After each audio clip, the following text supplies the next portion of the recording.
Fatema cooking স্পেশালে সবাইকে স্বাগতম জানাচ্ছি। আজকে আপনার জন্য আরও একটা নতুন রেসিপি নিয়ে আসলাম, সেটা হলো মিষ্টি কুমড়া ভাজি। এই মিষ্টি কুমড়া ভাজি ছোটো বড়ো সবাই পছন্দ করে থাকে। চলুন দেখে নিন কী কী উপকরণ লাগবে মিষ্টি কুমড়া ভাজি তৈরি করতে। এখানে আমি নিয়েছি মিষ্টি কুমড়া, আর নিয়েছি পেঁয়াজ, কাঁচামরিচ।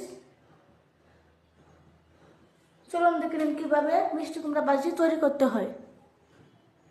চুলার মধ্যে আমি একটা ফ্রাই প্যান বসিয়ে দিলাম। ফ্রাই প্যানটা যখন গরম হয়ে যাবে, এখানে আমি পরিমাণ মতো তেল দিয়ে দিব। তেলটা যখন গরম হয়ে যাবে তখন এর মধ্যে পেঁয়াজগুলো ভেজে নিব। তেলটা আমার গরম হয়ে গেছে, এখন এর মধ্যে পেঁয়াজ কাঁচামরিচগুলো দিয়ে দিব, দিয়ে ভেজে নিব। ভেজে নেওয়া হয়ে গেলে মিষ্টি কুমড়াগুলো দিয়ে দিব। পেঁয়াজগুলো আমার ভেজে নেওয়া হয়ে গেছে, এরকম ভাবে ভেজে নিতে হবে পেঁয়াজগুলোকে। এখন আমি মিষ্টি কুমড়াগুলো দিয়ে দিব।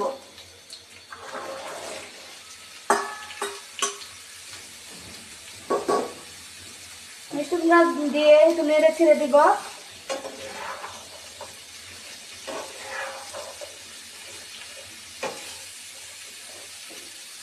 পরিমাণ মতো লবণ দিয়ে দিব।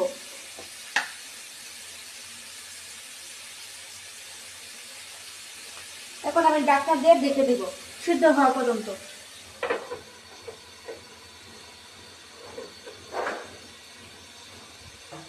ঢাকনাটাকে উঠিয়ে নিয়েছি। এখন আমি হাফ চামচ হলুদ দিয়ে দিব। এখন আমি নেড়ে ছেড়ে দিব।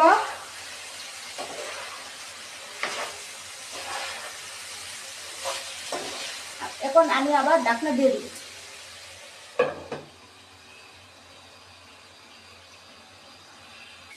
আমার মিষ্টি কুমড়া ভাজি তৈরি হয়ে গেছে। এরকম ভাবে ভেজে নিতে হবে ভালোভাবে।